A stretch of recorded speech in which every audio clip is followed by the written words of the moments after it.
Alhamdulillahi Rabbil Alamin. Alhamdulillahil Wahidil Ahad Al-Fahidis Samad Alladzi lam yalid wa lam yulad wa lam yakul lahu kufuwan ahad. Alladzi arsala rasulahu bil huda wa dinil haqq liyudhhirahu 'ala ad-dini kullihi walau karihal musyrikun.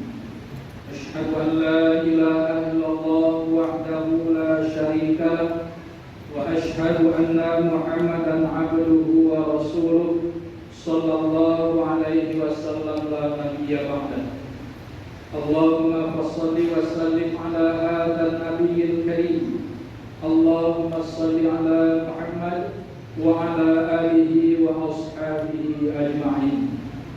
Amma ba'du fa ya ibadallah, inni usikum wa nafsi bitaqwallah faqad fazal muttaqun.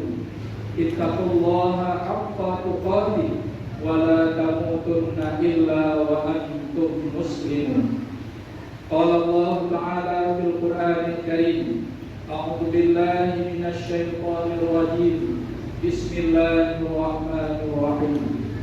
Wasari'u ila maghfiratin min rabbikum wa jannatin 'arduha as-samawati wal ardh wa'iddat lil muttaqin alladzina yunfiquna fis sarra'i wad dharra'i wal kadhimina al ghaidha wal 'afina 'anil nas wallahu yuhibbul muhsinin. Shadaqallahul 'azim.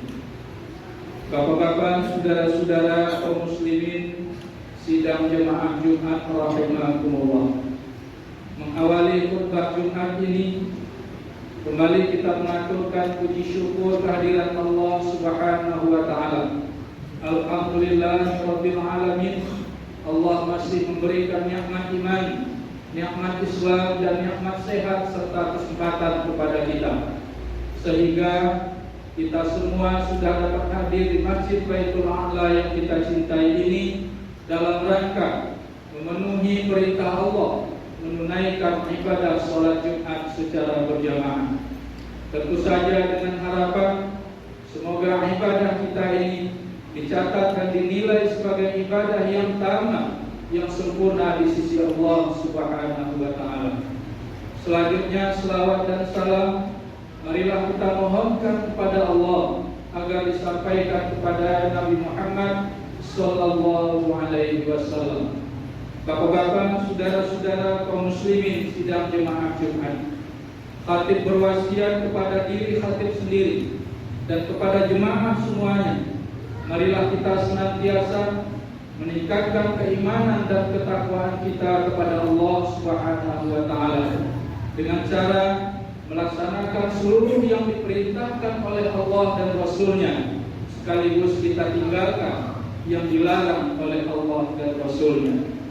Bapak-bapak, saudara-saudara kaum muslimin sidang jemaah Jumat rahimakumullah, tanpa terasa kita sudah berada pada bulan Zulqa'dah. Artinya sudah lebih kurang 1 bulan kita meninggalkan bulan suci Ramadan yang merupakan tamu agung pada kita pada bulan yang lalu. Oleh sebab itu, tema khutbah ini khatib ambil aplikasi nilai-nilai puasa kemarin pasca Ramadan yang harus kita implementasikan ke dalam kehidupan keseharian.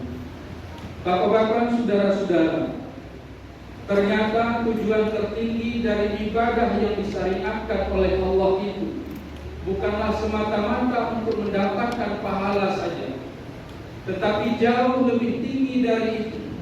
Dengan melaksanakan syariat-syariat Islam, dengan melaksanakan ibadah yang diperintahkan oleh Allah Subhanahu wa taala, diharapkan hamba yang melaksanakan ibadah itu akan berubah kepribadiannya menjadi pribadi yang lebih baik lagi, menjadi pribadi yang paripurna di mata Allah dan di mata Rasul-Nya. Oleh sebab itu, demikian pula dengan ibadah puasa kemarin. Setelah 1 bulan kita menunaikan ibadah di bulan Ramadan kemarin, seharusnya nilai-nilai itu dapat kita implementasikan dalam kehidupan keseharian pasca Ramadan. seorang tokoh fikih yang bernama Wahbah Zuhaili. Beliau menjelaskan dalam kitabnya Al-Fiqhul Islami wa Adillatuh. Beliau menjelaskan setidak-tidaknya ada 3 nilai yang harus kita terapkan pasca Ramadan itu. Yang pertama, nilai merasa diri selalu diawasi oleh Allah Subhanahu wa taala, yang beliau istilahkan dengan muraqabatullah. Merasa diri selalu diawasi oleh Allah.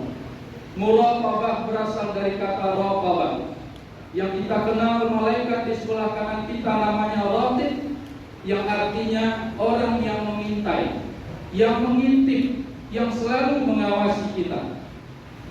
Oleh karena itu, orang yang berpuasa kemarin harusnya pasca Ramadan ini tertanam di dalam dirinya bahwa dia selalu diawasi oleh Allah Subhanahu wa taala.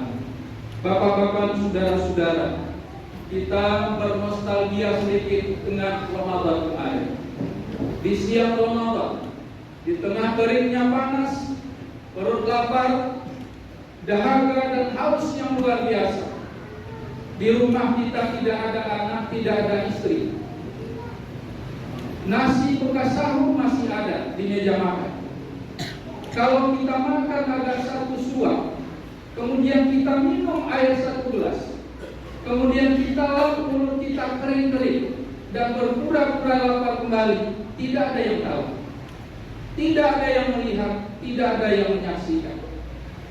Tetapi bapak-bapak, saudara-saudara, kenapa kita tidak mau melakukannya? Padahal tidak ada yang melihat. Ketika itu batin kita berkata, iman kita berkata, sekalipun orang lain tidak melihat, Allah pasti menyaksikan yang saya lakukan. Inilah yang diharapkan tertanam ke dalam kepribadian kita ini. Di mana saja kita berada, apakah sedang sendirian atau di tengah khalayak ramai, kita harus yakin bahwa seluruh yang kita lakukan, apapun yang kita kerjakan, pasti dilihat oleh Allah Subhanahu wa taala dan suatu saat akan diminta pertanggungjawabannya. Rasulullah Shallallahu alaihi wasallam 14 abad yang silam telah mengingatkan kepada kita, kullukum ra'in wa kullu ra'in mas'ulun an ra'iyati. Setiap pribadi kamu itu adalah pemimpin, dan setiap kepemimpinan itu akan diminta pertanggungjawabannya. Bapak-bapak, saudara-saudara kaum muslimin, sidang jemaah Jumat rahimakumullah. Khatib teringat dengan sebuah fitwah dari seorang guru ketika masih nyantri di pesantren Tawali Padang Panjang, Sumatera Barat. Ustadz ini menjelaskan, beliau mengutip sebuah kisah dari Khulafaur Rasyidin, Khalifah yang kedua Umar bin Khattab. Amirul Mukminin ini pernah berpidato di tengah khalayak ramai. Tiba-tiba ketika beliau sedang berpidato, ngangkat tanganlah salah seorang dari rakyatnya, dari pengikutnya. Bahasa sekarangnya interupsi. Wahai Amirul Mukminin Umar bin Khattab, kami tidak mau mendengarkan pidato sebelum engkau jelaskan tentang satu hal yang ingin saya tanyakan. Silahkan, kata Umar. Saya mau tanya tentang jubah yang kau pakai, wahai Khalifah. Jubah Umar bin Khattab ketika itu memang jubah baru, diambilkan dari harta ghanimah atau harta rampasan perang. Setiap orang yang ikut perang dapat jatah kain 1,5 meter setiap orangnya. Dan orang yang bertanya ini tahu ukuran tubuh Umar bin Khattab 2 kali lebih besar dari tubuh para pengikutnya ketika itu. Yang ditanyakan adalah, dari mana tambahan kain yang kau dapat, wahai Khalifah? Sementara masing-masing kita dapat jatah cuma 1,5 meter per orang. Bapak-bapak, saudara-saudara, apa yang terjadi? Apakah Umar bin Khattab selaku Khalifah tersinggung dengan pertanyaan ini? Apakah dia marah dengan pertanyaan pengikutnya ini? Ternyata tidak. Umar bin Khattab mempersilahkan kepada anaknya Abdullah bin Umar bin Khattab radhiyallahu anhu Berdirilah Abdullah. Kata Abdullah, karena saya yang berbuat, saya yang bertanggung jawab. Memang jubah yang dipakai oleh ayahanda Umar bin Khattab memang jubah baru, diambilkan dari ghanimah harta rampasan perang. Dan memang ukuran tubuh beliau 2 kali lebih besar dari tubuh kita. Namun beliau tidak korupsi. Beliau tidak mengambil lebih bagiannya. Jatah saya Abdullah bin Umar, karena saya juga ikut pergi perang, saya berikan kepada ayahanda Umar bin Khattab. 2 jatah itulah yang dijahitkan kepada jubah beliau. Tidak ada korupsi, tidak ada penipuan. Karena saya tidak tega melihat seorang khalifah cuma punya jubah 2 lembar saja. Beliau pernah tidak ikut sholat berjamaah bersama kita gara-gara jubah beliau tidak kering di jemuran. Karena itu saya berikan jatah saya kepada beliau. Lalu semua mata tertuju kepada Khalifah Umar bin Khattab.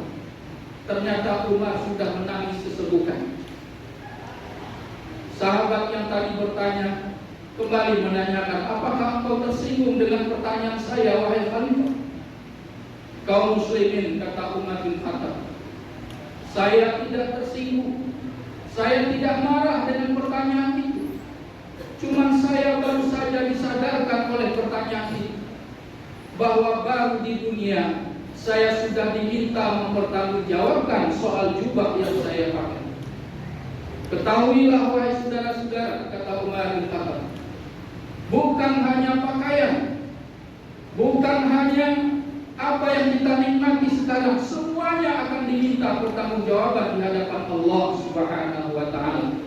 Saya menangis jika saja hari ini diminta pertanggungjawaban itu oleh Allah, bagaimana saya pertanggungjawabannya di hadapan Allah Subhanahu wa taala. Mudah-mudahan apa yang terjadi pada kisah Umar ini juga menjadi bahan renungan bagi kita kaum muslimin sidang jemaah Jumat rahimahumullah. Maka wajar Umar mengatakan, hasibu anfusakum qabla an tuhasabu. Hisablah dirimu dari sekarang sebelum nanti datang penghisaban yang kamu tidak bisa berbohong lagi. Al yawma nakhtimu ala afwahihim wa tukallimuna aydihim wa tashhadu arjuluhum bima kanu yaksibun. Hari itu kami tutup mulut mereka kami kunci, dan yang berbicara adalah tangan-tangan mereka, dan yang menjadi saksi adalah kaki-kaki mereka terhadap apa yang telah mereka lakukan selama hidup di atas dunia. Mungkin orang lain bisa kita bohongi, mungkin orang lain bisa kita dustai, tetapi yakinlah di mahkamah Allah tidak ada satupun yang luput dari pengawasan Allah Subhanahu wa taala. Bapak-bapak, saudara-saudara, sikap muraqabatullah inilah yang harus kita tanamkan pasca Ramadan ini. Sikap muraqabatullah ini akan melahirkan sikap yang hati-hati dan selektif dalam menjalani kehidupan. Bapak-bapak, saudara-saudara, barangkali semua kita sudah tahu bahwa Rasulullah mengatakan makanan yang kita makan ini akan berpengaruh terhadap doa-doa kita. Selagi kita masih mengkonsumsi yang haram, maka doa-doa kita tidak akan didengarkan oleh Allah Subhanahu wa taala. Sebagaimana sabda Rasulullah sallallahu alaihi wasallam, al-bawa as-ghasa. Hadis ini mengungkapkan seorang yang berjalan jauh, bajunya sudah kusut masai karena jauhnya dia berjalan.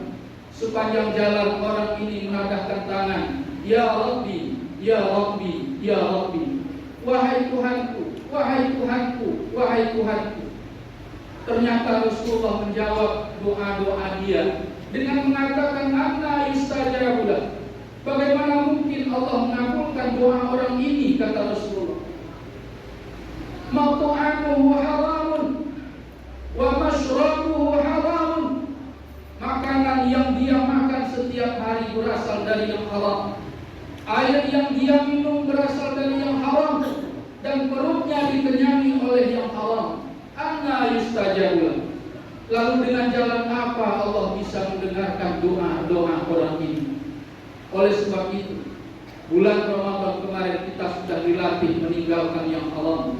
Yang halal saja kita bisa meninggalkan karena mentaati perintah Allah. Makanan di rumah kita halal dimakan karena kita yang punya.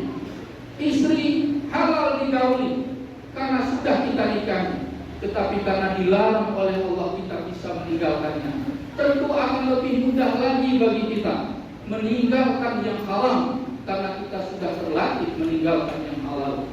Bapak-bapak, saudara-saudara, Sa'ad bin Abi Waqqas meminta kepada Rasulullah, "Ya Rasulullah, sudah lama aku berdoa, sudah lama aku meminta kepada Allah. Tolong mintakan kepada Allah ya Rasulullah agar doa-doaku dikabulkan oleh Allah Subhanahu wa taala." Rasulullah sallallahu alaihi wasallam hanya menjawab singkat, "Ya Sa'ad, atib mat'amaka yustajab lak." Wahai Sa'ad, perbaiki dulu makananmu, maka doamu akan didengarkan oleh Allah Subhanahu wa taala. Mudah-mudahan khutbah ini bisa memberikan inspirasi kepada kita semua untuk tetap waspada, mewaspadai diri karena kita selalu digoda dan dirayu oleh setan laknatullah alaih. Mari kita sama-sama meningkatkan ketaatan kita kepada Allah, merasa diri selalu diawasi oleh Allah Subhanahu wa taala dengan cara selektif dalam memilih makanan. Jangan lagi membawa duit haram ke rumah kita. Anak kita yang makan duit itu, anak kita yang memakan nasi, anak kita yang makan dari duit yang haram itu. Kata Rasulullah SAW, "Kullu lahmin nabata minal haram fannar auladi." Setiap daging yang tumbuh dari yang haram, maka daging itu lebih layak dibakar di api neraka, kata Rasulullah SAW. Kalau memang bapak-bapak, saudara-saudara, sayang kepada anak-anak kita di rumah, bawalah yang halal ke rumah kita. Insya Allah rumah tangga kita akan diberkahi oleh Allah Subhanahu wa taala. Fa'tabiru ya ulil absar la'allakum turhamun.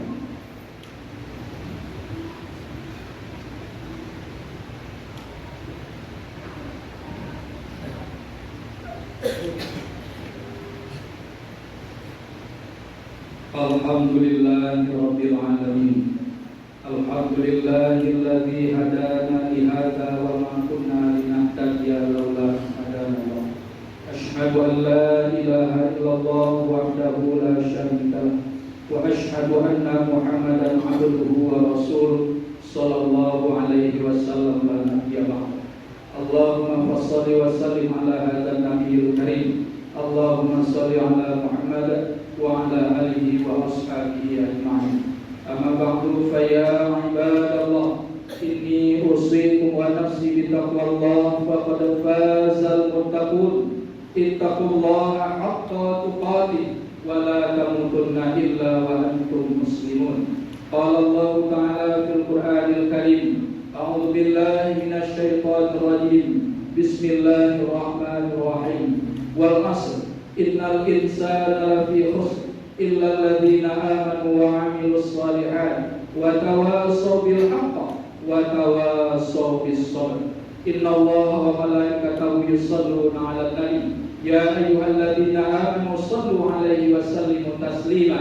Allahumma shalli 'ala Muhammad wa 'ala ali Muhammad kama shallaita 'ala Ibrahim wa 'ala ali Ibrahim wa barik 'ala Muhammad wa 'ala ali Muhammad kama barakta 'ala Ibrahim wa 'ala ali Ibrahim fil 'alamin innaka Hamidum Majid. Allahumma ighfir lil muslimina wal muslimat wal mu'minina wal mu'minat al ahya'i minhum wal amwat. Amin ya qadiyal hajat. Rabbana zalamna anfusana wa illam taghfir lana wa tarhamna lanakunanna minal khasirin. Rabbana atina fid dunya hasanah wa fil akhirati hasanah wa qina adzabannar. Walhamdulillahi rabbil alamin. Ibadallah, innallaha ya'muru bil 'adli wal ihsan wa ita'i dzil qurba wa yanha 'anil fahsya'i wal munkari wal baghi ya'idzukum la'allakum tadhakkarun. Wa la dzikrullahi akbar. Aqimus shalah.